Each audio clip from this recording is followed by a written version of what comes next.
آه که اگر بدانم این آخرین بار است که میبینمت، فقط یک چیز میگفتم: دوستت دارم، بی آنکه ابلهانه بپندارم که تو خود میدانی. همیشه یک فردایی هست و زندگی برای بهترین کارها فرصتی به ما میدهد.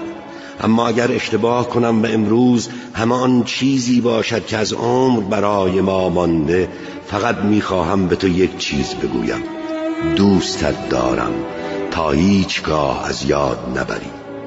فردا برای هیچ کس تضمین نشده، پیر یا جوان. شاید امروز آخرین باری باشد که کسانی را میبینی که دوستشان داری.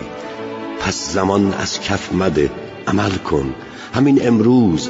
شاید فردا هیچ وقت نیاید و تو بیشک تأسف روزی را خواهی خورد که فرصت داشتی برای یک لبخند، یک آغوش.